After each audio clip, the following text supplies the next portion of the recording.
राधे राधे सभी भक्तजनों को स्वागत है हमारे YouTube चैनल डीबीजी ननाखेड़ा भजन संध्या में।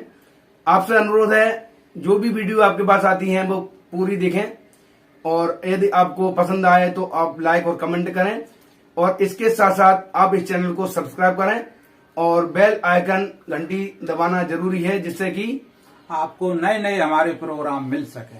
धन्यवाद। इसलिए भगवान की कथा में जब आए, जब बैठे तो मन एकाग्रचित करके बैठना चाहिए। भगवान की कथा में जब आए तो मन एकाग्रचित करके बैठना चाहिए, क्योंकि भगवान की कथा कोई झूला और नौटंकी नहीं है जो भगवान की कथा में बैठ के समय पास किया जाए। भगवान की कथा को जो लोग मन लगा के सुनते हैं, पढ़ते हैं, वो दुनिया की बाधाओं से बहुत दूर रहते हैं। भक्तजनों, देखिए ये अवसर बार बार नहीं मिलता है। भगवान जी ने इंसान को बनाया, वो इसलिए बनाया कि तुम जब भूतल पे जाओगे तो भगवान के नाम का गुणगान करोगे। लेकिन इंसान जब दुनिया में आ जाता है तो वो किया गया वायदा भूल जाता है। ध्यान रखना भक्तजनों, भगवान की कारीगरी का करिश्मा ही अलग है। देखिए, अगर आजकल कोई कंपनी कोई चीज अगर बनाती है तो वो चीज एक जैसी होती है। देखिए, अगर कोई सैमसंग कंपनी की कंपनी मोबाइल बना रही है, अगर कहीं 1000-2000 मोबाइल रख दिए जाएं एक ही कंपनी के तो शायद कोई पहचान नहीं पाएगा कि ये हमारा है या किसी और का है। लेकिन भगवान की ऐसी कंपनी है परीक्षित जी, जहां से जो इंसान बन के आया, ध्यान देना, ये हंसने की बात नहीं है, काम की बात है। भगवान की कंपनी ऐसी है, भगवान ने इंसान को बनाया लेकिन पहचान सबकी अलग अलग बना दी। काऊ की नाक छोटी है, काऊ की बड़ी है, कोई गोरा है, कोई काला है, कोई छोटा है, कोई बड़ा है। क्या है भगवान की कारीगरी, और इसी को कहते हैं भगवान। संसार में लगभग 7.5 अरब की जनसंख्या है, लेकिन मॉडल सब अलग अलग हैं। बहुत सुंदर बेटे, ध्यान रखना, संसार में लगभग 7.5 अरब की जनसंख्या है, मॉडल सब अलग अलग बना दिए हैं भगवान ने। समझ में नहीं आता प्रभु।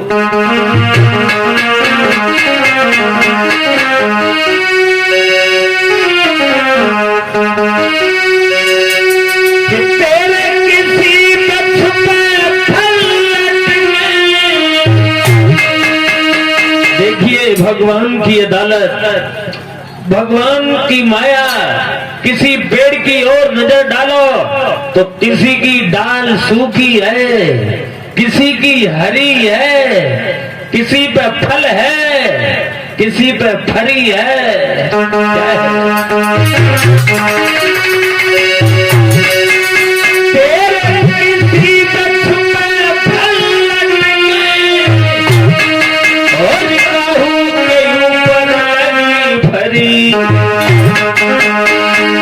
और कई ऊंचे टीले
ध्यान रखना भक्तजनों, विद्वान कह रहा है,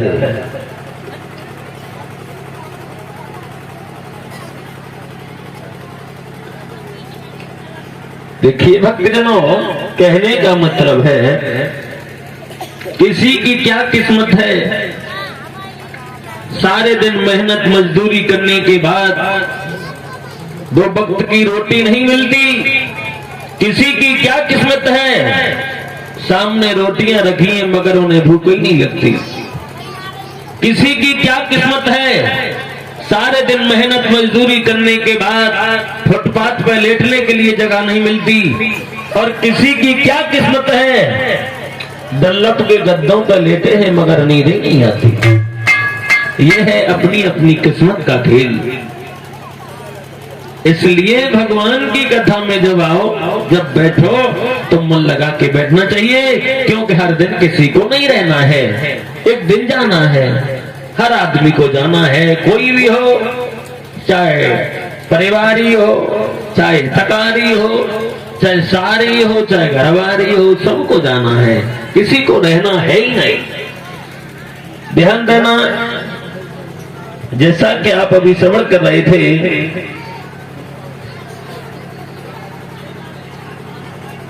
व्यास नंदन श्री सुखदेव जी के बारे में।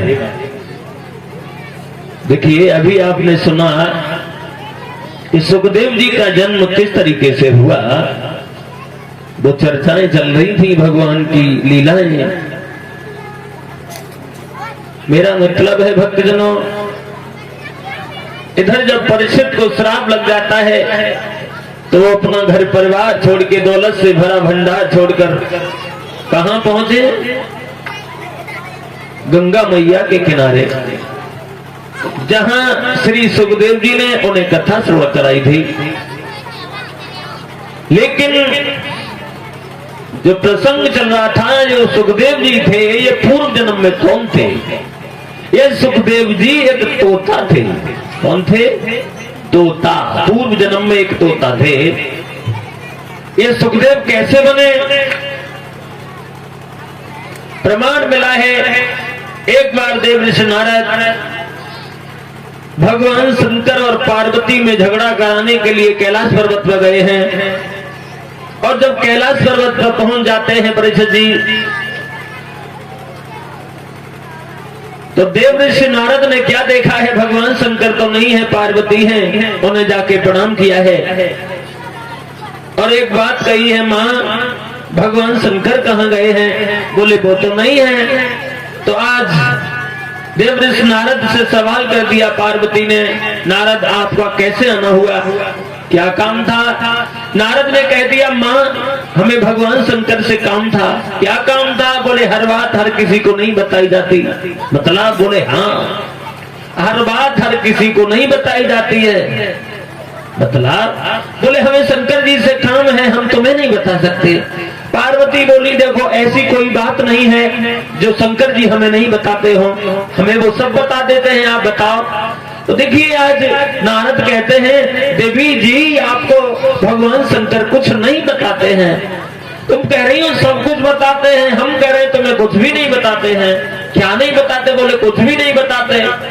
और हम कह रहे हैं अगर समाज में थोड़ा सम्मान पाना है तो कुछ बातों को ध्यान में रखना पड़ेगा। किन बातों को?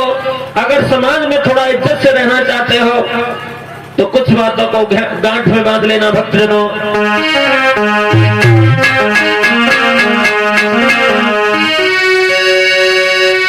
अपन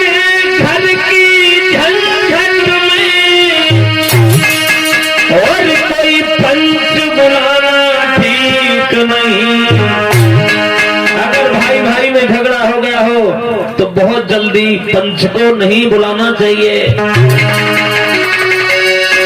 कि अपने घर की झंझट में और कोई पंच बुलाना ठीक नहीं, और चुगलखोरी यदि पिटे कहीं तो उसे बचाना ठीक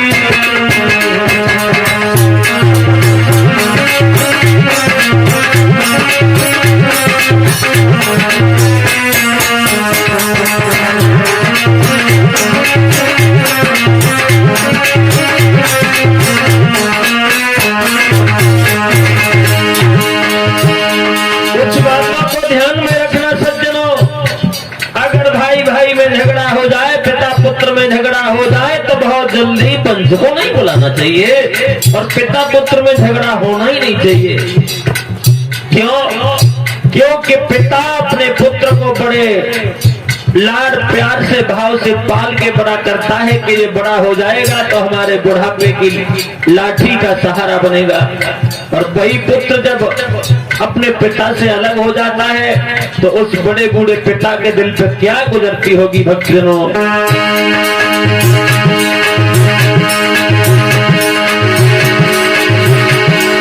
और कभी कहता है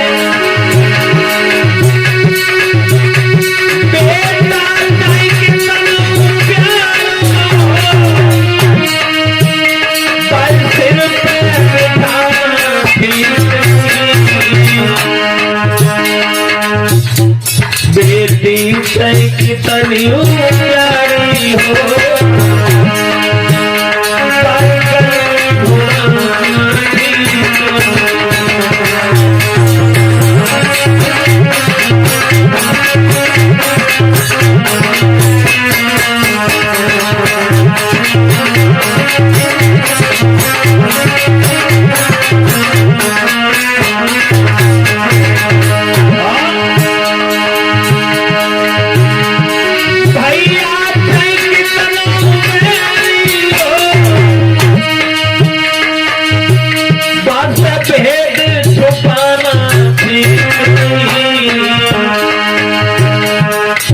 भैया चाहे कितना भी बैरी हो बात नहीं छुपानी चाहिए, लेकिन पत्नी चाहे कितनी प्यारी हो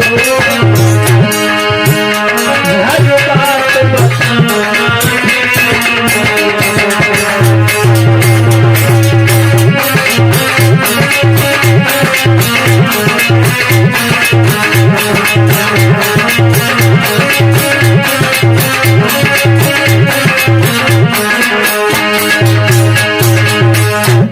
ध्यान रखना सज्जनों, आज देवऋषि नारद ने कहा पार्वती से, क्या कहा? बोले देखो हर बात हर किसी को नहीं बताई जाती। पार्वती कहने लगी देखो ऐसी कोई बात नहीं है जो शंकर जी हमें नहीं बताते हो। और जब पार्वती जिद करके रह गई तो नारद ने धीरे से कहा आप ये बताओ क्या भगवान भोले बाबा ने तुम्हें ये बताया है कि जो भगवान शंकर के गले में मुंडों की माला पड़ी हुई है वो काहे की है? देखिए आज जब ये सुना कि भगवान शंकर के गले में जो मुंडों की माला है वो काहे की है, पार्वती बोली नारद है आज तुम जाओ, चले जाओ, आने दो, आज हम पूछ के ही रहेंगे। देवऋषि नारद अपना काम करने के बाद चले जाते हैं। और जब शंकर जी आए, शंकर जी ने कहा देवी सुबह से शाम हो गई है, आज तो भांग भी नहीं पी है, थोड़ी भांग ले आओ। पार्वती बोली नहीं, आज के बाद ये भांग हमसे नहीं घुटनी। क्या हुआ? बोले नहीं। बात क्या हुई? बोले रहना ही नहीं है। क्यों? बोले जिस घर में स्त्री का सम्मान न हो वहां रहना नहीं चाहिए। क्या हो गया? बोले मुझे रहना ही नहीं है। बात क्या हुई? बोले रहना नहीं है। शंकर जी ने कहा कहीं ऐसा तो नहीं है देवऋषि नारद तो नहीं घूम गए? बोले ऐसा कुछ नहीं है, लेकिन रहना नहीं है। पार्वती अपनी बात बैठ गई। ध्यान रखना भक्तजनों, बाल हट, त्रिया हट, राज हट, ये 3 हट ऐसी हैं, अगर अपनी हट पे हट जाए तो किसी की भी नहीं मानते।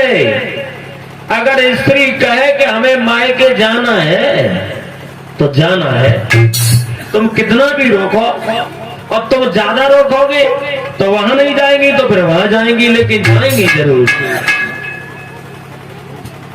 आज पार्वती नाराज हो गई और बोली,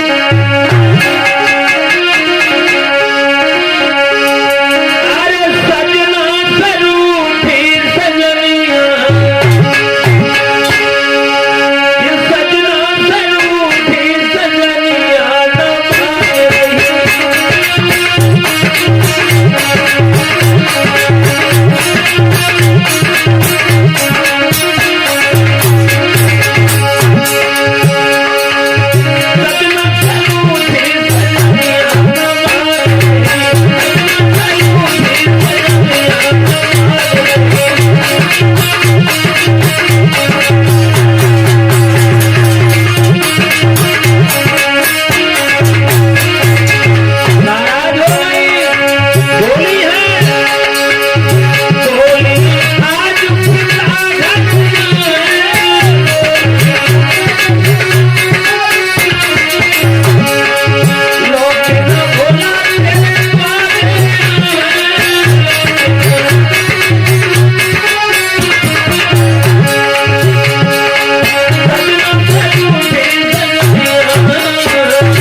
बताते ही नहीं हो। बोले क्या नहीं बताया? बोले वही तो बात है, क्या होगा? बोले हमें ये बताओ, क्या बताना है? बोले ये बताओ, तुम्हारे गले में जो मुंडों की माला पड़ी हुई है ये काय की है?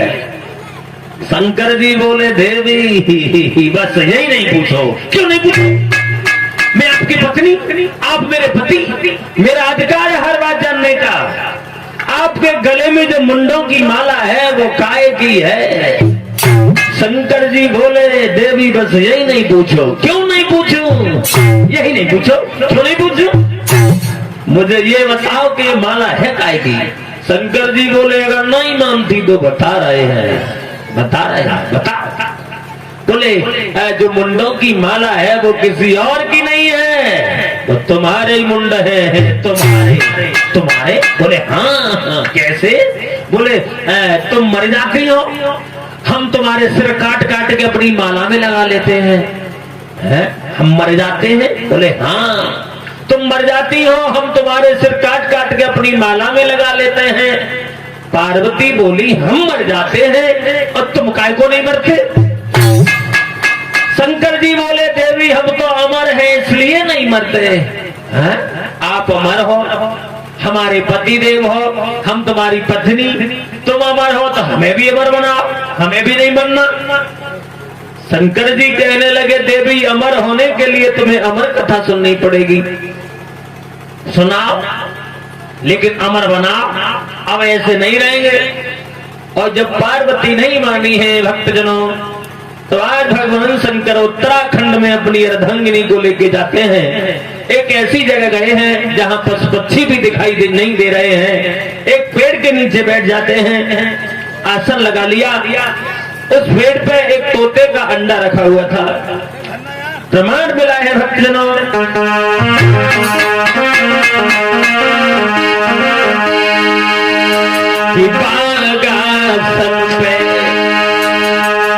महादेव जी और बैठे आसन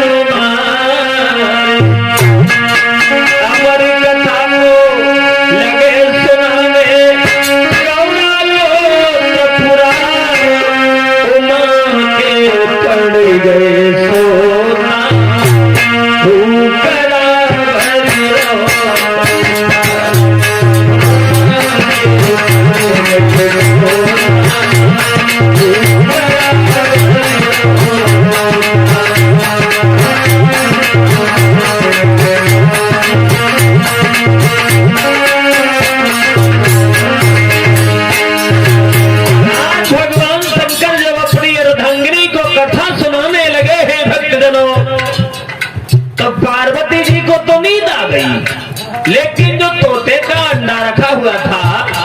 परीक्षा जी ध्यान किधर है?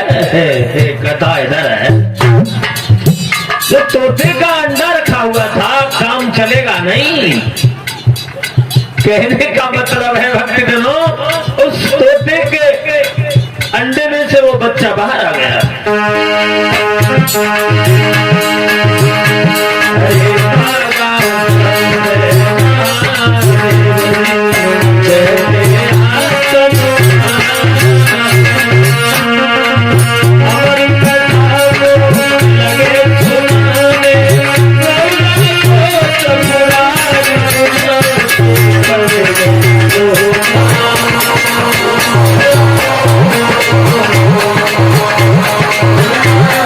शंकर अपनी पत्नी को कथा सुना रहे हैं तो पार्वती जी को तो नींद आ जाती है, लेकिन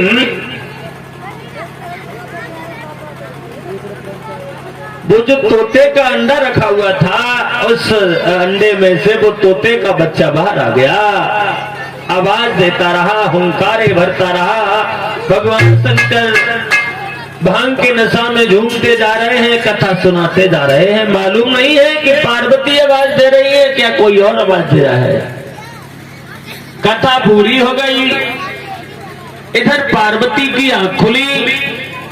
पार्वती ने पूछा, भगवान शंकर आगे क्या हुआ? शंकर जी कहने लगे, देवी कथा विराम हो गई और तुम पूछ रही हो आगे क्या हुआ? बोले हाँ। पार्वती बोली, प्रभु माफ करना, थोड़ी नींद आ गई थी, मेरी आंख लग गई, मैं सो गई। शंकर जी कहने लगे, तुम सो गई, फिर आवाज किसने दी? और भगवान शंकर ने देखा एक तोते का बच्चा बैठा हुआ है उस पेड़ पर। भगवान समझ रहे हैं कि इसी तोते के बच्चे ने हुंकारा भरा है। इसका मतलब है कि वो कथा इसी तोते के बच्चे ने सुनी है। अब ये तोते का बच्चा जहां भी जाएगा वहां कथा सुनाएगा, जो भी सुनेगा वो अमर हो जाएगा। तब भगवान शंकर ने उस कथा को ही श्राप दे दिया कि आज के बाद कोई भी प्राणी इस कथा को मन लगा के सुन ही नहीं पाएगा, जो अमर हो जाए। भगवान शंकर ने तोते को मारने के लिए अपना त्रिशूल उठाया। अब भला उसे मारने वाला कौन है? जब उसने अमर कथा सुनी तो वो तो अमर ही हो गया। अब तोते का बच्चा उड़ने लगा। आगे आगे वो तोते का बच्चा भागता जा रहा है, पीछे पीछे भगवान शंकर जा रहे हैं। देखिए, एक व्यास जी हैं, उनका आश्रम है।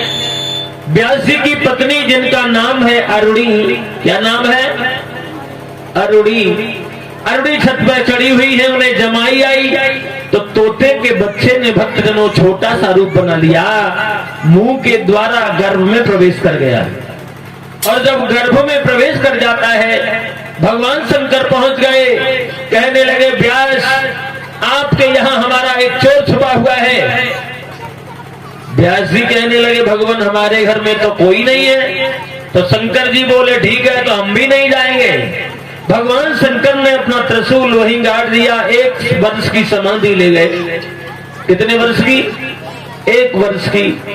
उधर गर्भ में उस तोते के बच्चे ने देखा, वाह शंकर जी बड़े बेईमान हो, तुमने 1 वर्ष की समाधि ली है, हमने तो 12 वर्ष की समाधि ली है। हम 12 वर्ष से पहले इस भूतल पे ही नहीं आएंगे। 1 वर्ष हो गया। भगवान शंकर तो कैलाश पर्वत में चले जाते हैं। और जब धीरे धीरे 12 वर्ष हो गए हैं, व्यास की पत्नी अरुणी भी बड़ी परेशान रहती हैं। व्यास ने अपनी पत्नी के गर्भ से निवेदन किया है, आप कौन है, बाहर क्यों नहीं आते, बाहर आओ, ये दुनिया बहुत सुंदर है, इस दुनिया का नजारा देखो। अरे भाई बाहर आओ। अंदर से आवाज आई, प्रभु हम बाहर नहीं आना चाहते। क्यों? बोले ये दुनिया सुंदर है, ये दुनिया सुंदर है तभी तो डर है। आदमी जब माँ के गर्भ में होता है तो कहता है, प्रभु मुझे बाहर निकालो, हम तेरे नाम का गुणगान करेंगे। लेकिन जब दुनिया में आ जाता है तो सुंदरता में फंस जाता है, किया हुआ वायदा भूल जाता है। देखिए भक्तजनों, हाँ?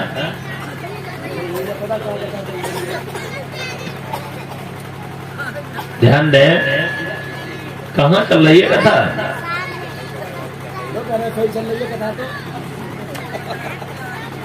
और सच बताए हम भी भूल गए, बताओ। देखिए, कहने का मतलब है भक्तजनों, व्यास ने अपनी पत्नी के गर्भ से कहा है आप बाहर आइए। अंदर से आवाज आई हम बाहर नहीं आना चाहते। प्रमाण तो यहाँ तक मिला है सज्जनों, भगवान नारायण ने स्वयं कहा है आप बाहर आओ, हमारी माया तुम्हारे ऊपर कोई प्रभाव नहीं करेगी, आप बाहर आइए। तो यही तोते का बच्चा एक बालक के रूप में बाहर आया, जो जन्म लेते ही लेते जंगल की ओर चले गए। व्यास जी पीछे पीछे भाग रहे हैं कि आप जंगल में न जाओ, आपकी माँ आपके बिना रो रो के मर जाएगी, आप घर पे रहो। तो देखिए, वो बालक जो सुखदेव जी के नाम से जाने गए, इनका नाम जो सुखदेव जी पड़ा, इन्होंने अपने पिता से कहा कौन किसका पिता, कौन किसका बेटा, पता नहीं हम तुम्हारे पिता कितनी बार बन गए, तुम हमारे पिता कितनी बार बन गए, इसलिए हमें नहीं आना, आप अपने घर जाओ। यही बालक जब गंगा मैया के किनारे पहुंचा है सज्जनों, तो 88,000 ऋषियों ने श्री सुखदेव जी महाराज को झुक के प्रणाम किया। लेकिन ये बात परीक्षित को अच्छी नहीं लगी। परीक्षित ने सोचा ये जरा सा बालक और इसके आगे सब काय को झुक रहे हैं। तब उन 88,000 ऋषियों ने समझाया है, परीक्षित आप पागल नहीं बनो, जिन्हें तुम बालक समझ रहे हो वो बालक नहीं है, यही वो है जो तुम्हें भगवान के नाम की चर्चाएं सुनाएंगे, तुम्हारे जीवन को कृतार्थ बनाएंगे, भगवान की कथा सुनने से तुम्हारा कल्याण होगा, इसलिए आप तुम इन्हें झुक के प्रणाम करो। तब परीक्षित ने श्री सुखदेव जी महाराज को साष्टांग प्रणाम किया है, कहा है भगवान हमें क्षमा करना, हमने तुम्हें पहचानने में देर कर दी। प्रभु हम बड़ी आस करके तुम्हारे पास आए हैं, हमें तक्षक नाग 7वें दिन जीवित होकर डसेगा, इसलिए प्रभु मेरा कल्याण कैसे होगा, आप मेरा उद्धार कीजिए। तो श्री सुखदेव जी महाराज समझाते हैं, परीक्षित आप चिंता नहीं करें, आप बड़ी आस करके आए हो, आप निराश होकर नहीं जाओगे। आज सुखदेव जी महाराज को ऊंचे से सिंहासन पर बिठाया है, परीक्षित जी नीचे बैठ जाते हैं। आज श्री सुखदेव जी महाराज समझाते हैं, राजन चिंता नहीं करो, चिंता करने से कभी दुख दूर नहीं होते हैं, चिंता करने से सिर्फ उम्र कम हो जाती है। चिंता और चिंता में केवल एक बिंदु का अंतर होता है, दुख दूर होते हैं भगवान का भजन कीर्तन गुणगान करने से। और बोले हैं श्री सुखदेव जी महाराज,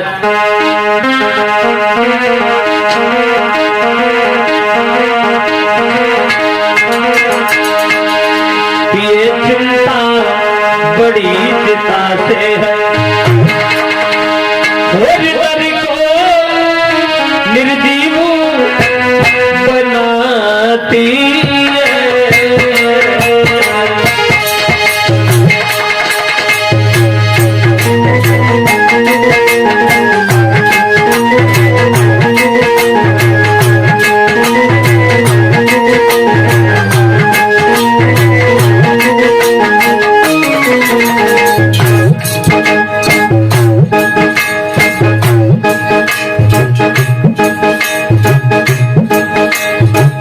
बोले हैं श्री सुखदेव जी महाराज, चिंता करने से कभी दुख दूर नहीं होते हैं, चिंता करने से सिर्फ उम्र कम हो जाती है।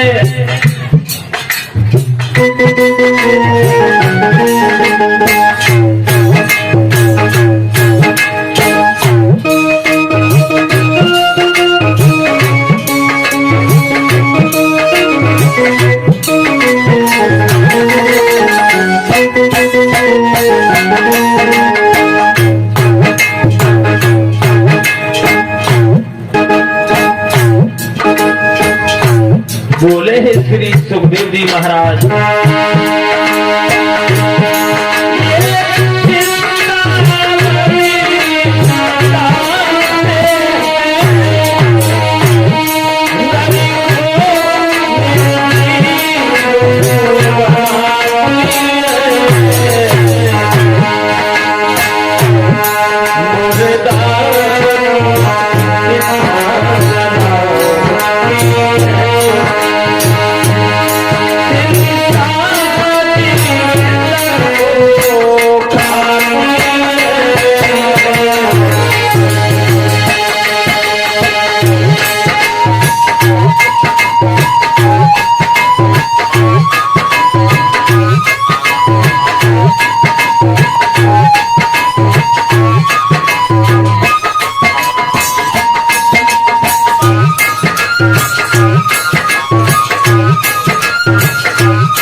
श्री सुखदेव जी महाराज समझाते हैं राजन परीक्षित,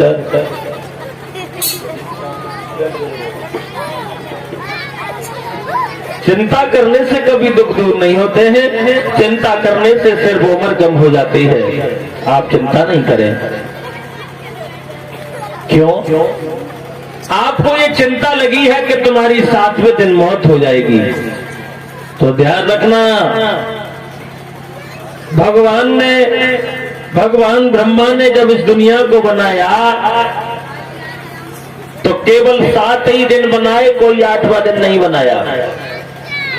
केवल 7 दिन बनाए, कोई 8वां दिन नहीं बनाया। 7 ही दिन में इंसान का जन्म होता है और 7 ही दिन में इंसान का, देखिए 7 ही दिन में इंसान इस दुनिया को छोड़ के चला जाता है।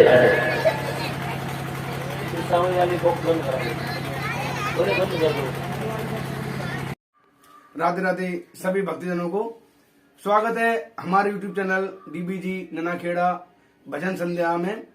आपसे अनुरोध है, जो भी वीडियो आपके पास आती हैं वो पूरी देखें, और यदि आपको पसंद आए तो आप लाइक और कमेंट करें, और इसके साथ साथ आप इस चैनल को सब्सक्राइब करें और बेल आइकन घंटी दबाना जरूरी है, जिससे कि आपको नए नए हमारे प्रोग्राम मिल सके। धन्यवाद।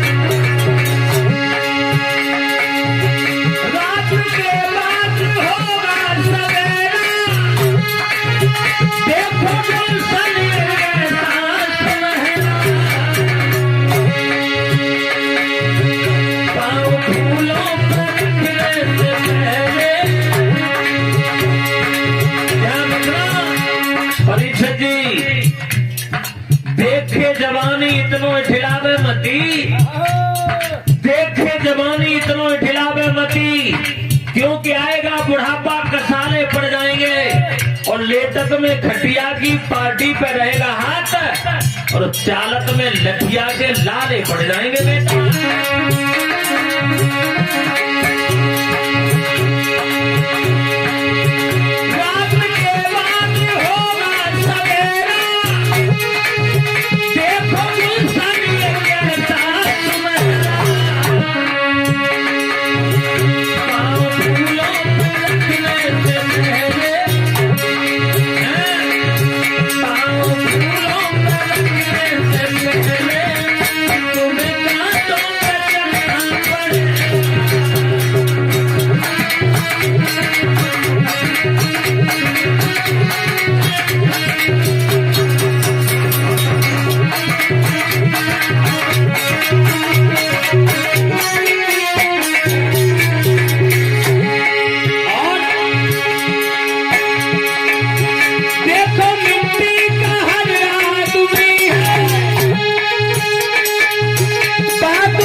ध्यान रखना साथियों, हर दिन किसी को नहीं रहना है, एक दिन सभी को जाना है, और जब जाना ही है तो अभिमान किस बात का। देखिए सबसे बड़ी बात तो यह है, हमने कल भी बताया था, भगवान का भजन कीर्तन गुणगान करना बहुत जरूरी होता है, और भागवत कथा से हम ये नहीं जान पाए तो ऐसी भागवत कराने से कोई फायदा नहीं है। भागवत को केवल मनोरंजन ही समझा तो कोई फायदा नहीं। ये भजन क्या होता है हमने उस दिन बताया था। भजन का मतलब है भजन, यानी अपने मन को इधर उधर न भजाओ, वही भजन होता है। गलत आदतों को सुधार लेना ही भजन होता है। देखिए परीक्षित जी, वैसे भक्ति 9 प्रकार की बताई गई है। कितने प्रकार की होती है? 9। और ये हम जो बता रहे हैं इसलिए बता रहे हैं कि आपको याद रहे, अब इसलिए नहीं कि वैसे ही टाइम पास कर रहे हैं। ध्यान रखना, 9 प्रकार की भक्ति बताई गई है और 3 प्रकार की भक्ति होती है मुख्य। वो 3 कौन से प्रकार हैं? पहला प्रकार बताया गया है निस्वार्थ भजन। निस्वार्थ का मतलब समझते हो? निस्वार्थ मीन्स जिसमें कोई स्वार्थ नहीं होता, हम केवल परमात्मा का भजन कर रहे हैं, कोई स्वार्थ नहीं है। दूसरा भजन मतलब का भजन। कैसा मतलब? सुबह जल्दी जागे, नहाए, मंदिर में पहुंच गए, खूब घंटरिया बजाई, भगवान शाम तक 50,000 रुपए मिल जाए तो शाम को 20 रुपए का प्रसाद बांट देंगे, मिल गए तो ठीक न, भगवान से कोई आ रही नहीं है। ये होता है मतलब का भजन। तीसरा भजन होता है ढोंग का भजन। कैसा ढोंग? खूब पीले पीले कपड़ा रंगवाए, 15-20 माला लटकाई, खूब पीले पीले माथे रंगवाए। अब माला जप रहे हैं, ध्यान में आ गई तो गाली बक रहे हैं, फिर हम माला जप रहे हैं। उनका मतलब है लोग हमें देखें कि हम भजन कर रहे हैं। ये होता है ढोंग का भजन। देखिए वैसे सर्वश्रेष्ठ भक्ति बताई गई है निस्वार्थ भक्ति। हमारे देश की महान मूर्ति बाबा गोस्वामी तुलसीदास जी रामायण में कहते हैं प्रथम भक्ति क्या है? कि प्रथम भक्ति संतन करि संगा, दूसरी भक्ति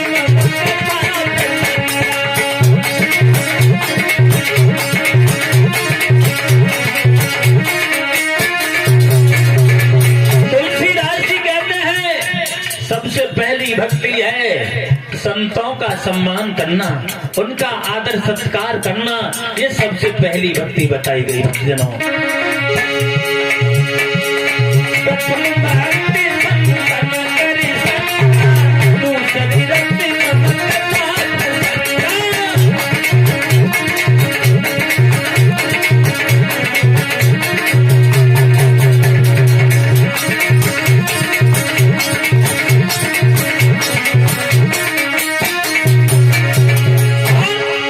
तुलसीदास जी तो यहाँ तक कहते हैं धर्म क्या है और पाप क्या है।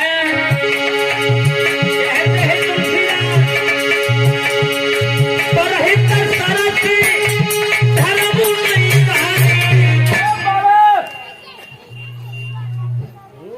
परिपीड़ा समन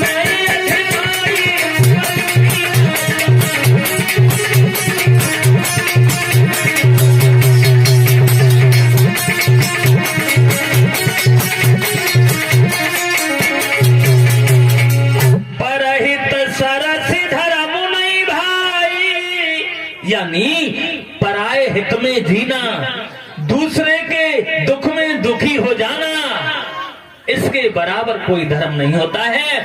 और बिना बात के किसी की आत्मा को कष्ट पहुंचाना, इसके बराबर कोई पाप नहीं होता है। आइए कीर्तन बोल लेते हैं, उसके बाद आगे कथा में प्रवेश करेंगे।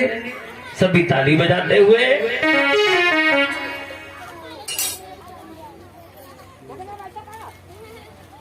और देखिए ये 20 रुपए भी सभी ताली बजाते हुए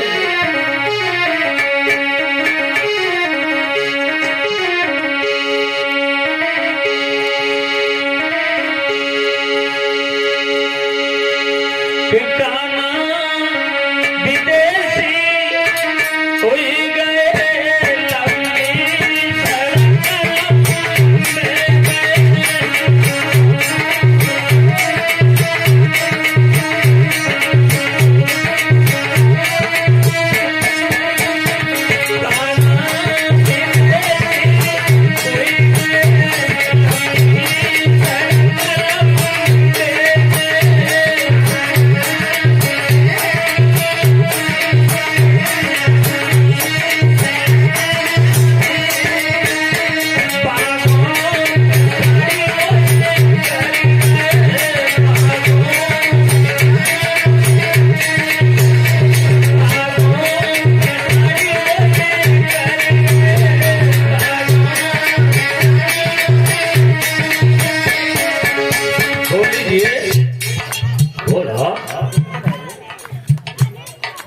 कीर्तन बोलना जरूरी होता है, और अगर शर्म लगाते हो तो धीरे धीरे बोलो, लेकिन बोलो।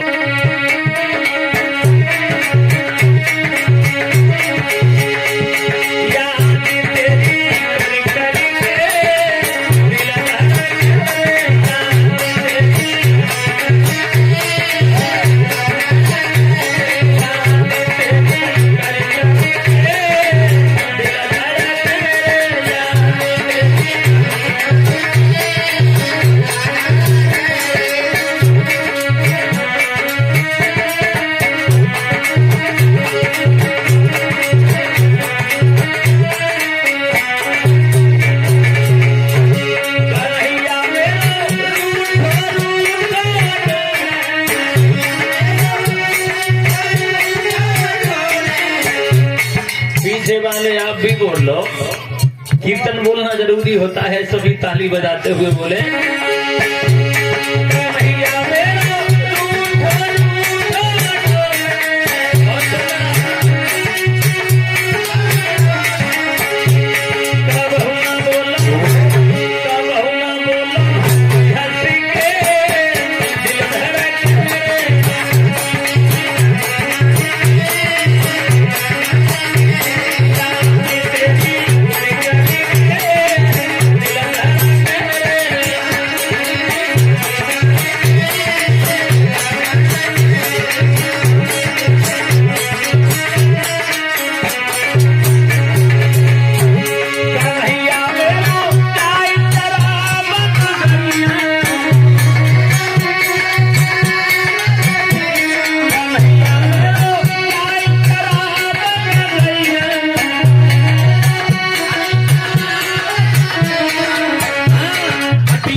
बोलिए गोविंद भगवान की।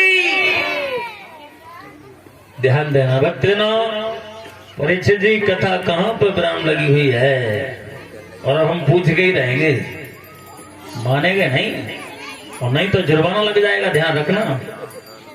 बताओ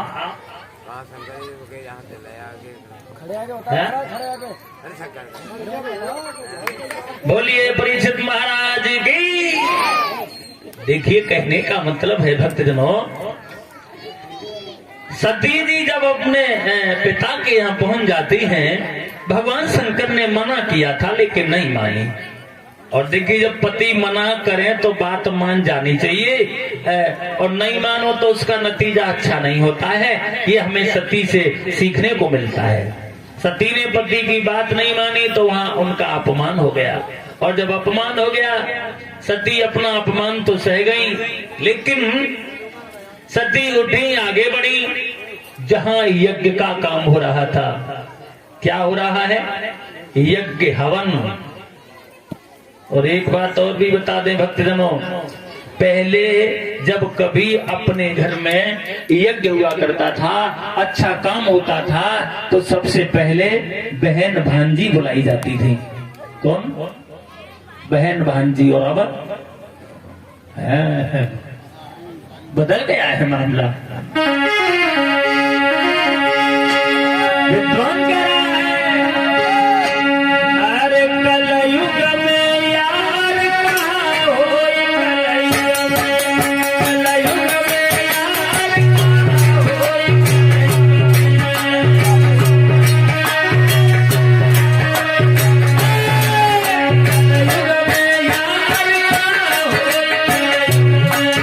कलयुग में यार कहाँ होई,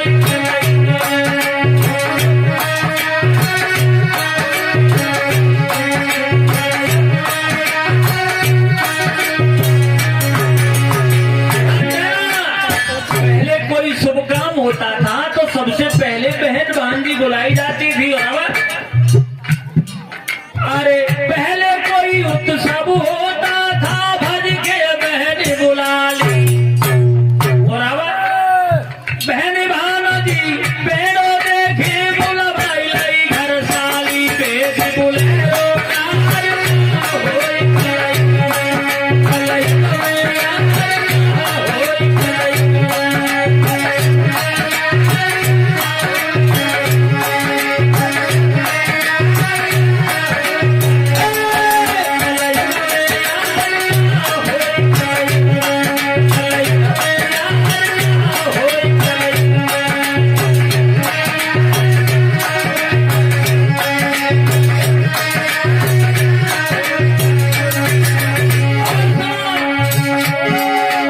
क्या हो रहा है?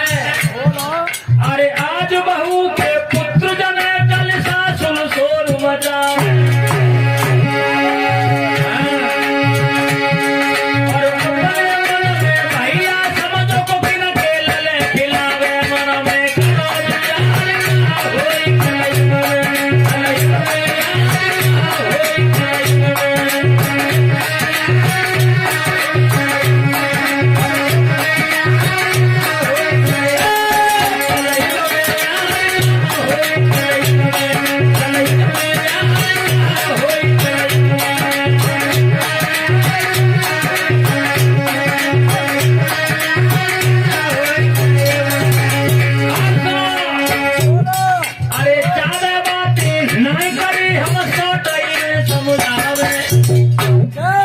जब सब मामला शॉर्ट हो गया तो हम काय को ज्यादा चिल्लाएं?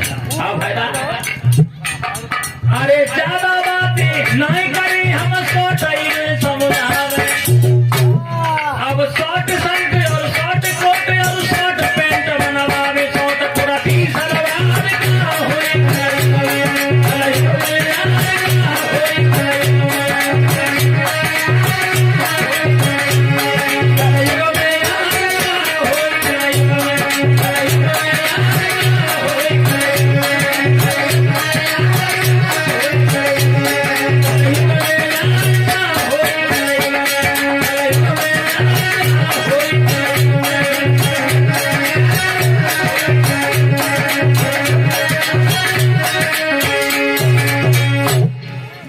कुछ बदल गया है। लेकिन ध्यान रखना सज्जनों, जब कभी भी अपने घर पे शुभ काम हो तो सबसे पहले, हम ये नहीं कह रहे हैं कि साली को मत बुलाओ, बुलाओ, लेकिन सबसे पहले बहन भांजी को याद करो, उसके बाद सबे बुलाओ, अच्छी बात है। लेकिन अब बहन भांजी तो किनारे लगी हैं, मामला बदल गया है भक्तजनों। देखिए, कहने का मतलब है, इधर सती जब चली हैं कहाँ, जहाँ दक्ष प्रजापति के यहाँ यज्ञ का काम हो रहा था, क्या देखा है, वहाँ हर देवता का भाग है, लेकिन शंकर जी का कोई भाग नहीं है। सती अपना अपमान सह गई, बहनों ने बुरा भला कहा उसे भी सह गई, पिता ने बात नहीं पूछी उसे भी सह गई, लेकिन सती अपने पति का अपमान सह नहीं पाई। जब शंकर जी का कोई स्थान नहीं दिखा तो सती ने कहा है देवताओं से,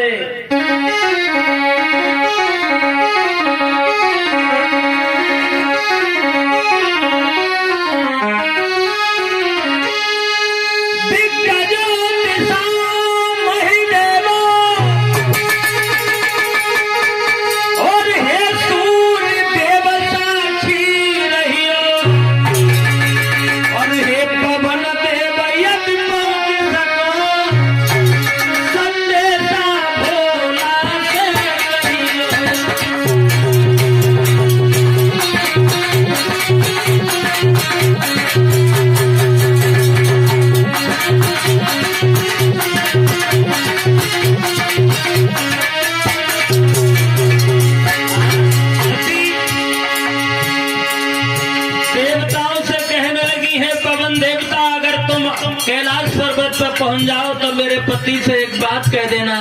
क्या बोली?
सती अपने पति का अपमान सह नहीं पाई। ध्यान रखना माता बहनों, आज सती जी उसी यज्ञ कुंड में अपने प्राणों की आहुति दे देती हैं। और जब शरीर को जला दिया, भगवान शंकर ने 2 गढ़ साथ में भेजे थे। उन्होंने देखा कि अब सती नहीं रही तो उन्होंने उपद्रव किया, लेकिन दक्ष प्रजापति के सैनिकों ने उन्हें मार दिया। उधर भगवान शंकर को पता हुआ है कि सती अब इस दुनिया में नहीं रही हैं। उसी समय भगवान शंकर ने अपनी जटा को जमीन से पटका, वहां एक वीरभद्र नाम का दैत्य प्रकट हो गया और उससे कहा, तुम दक्ष प्रजापति के यहाँ चले जाओ, जाके यज्ञ का विध्वंस कर दो।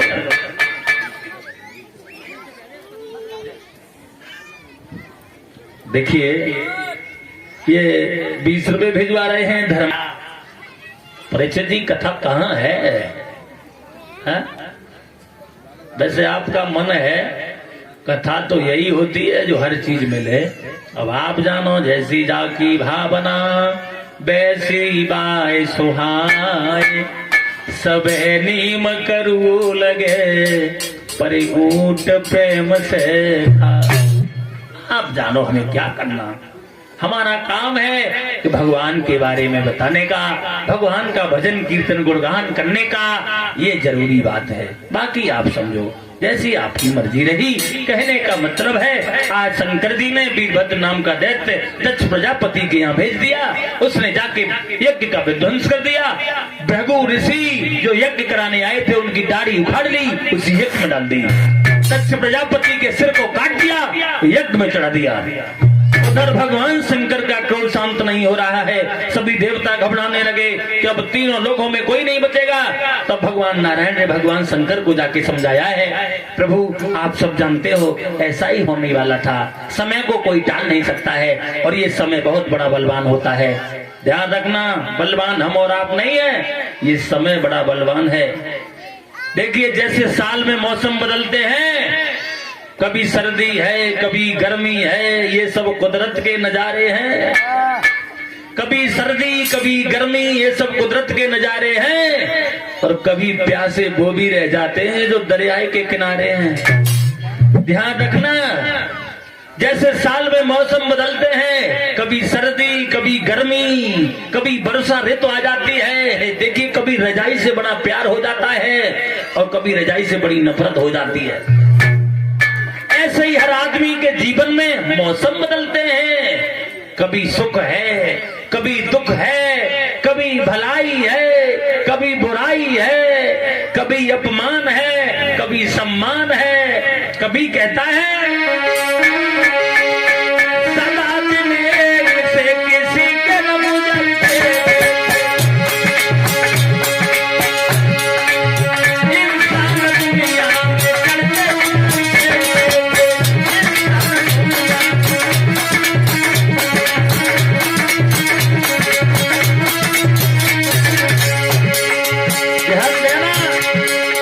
एक दिन रावण ने कसौदी सा बीत गई।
समय बहुत बलवान है, बलवान हम और आप नहीं, ये वक्त है, हम और आप करने वाले कुछ नहीं, ये समय करा रहा है।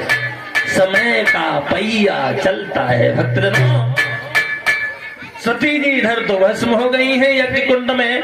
भगवान शंकर जी को भगवान नारायण ने समझाया, प्रभु ऐसा ही होना था, आप धैर्य धारण करिए, आप अपने क्रोध को शांत कीजिएगा।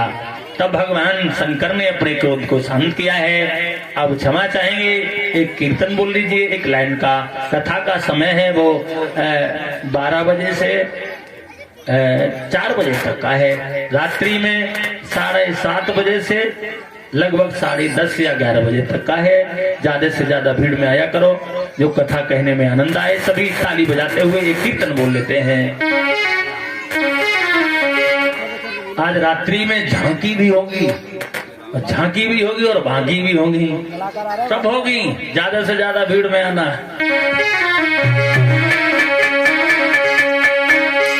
सभी ताली बजाते हुए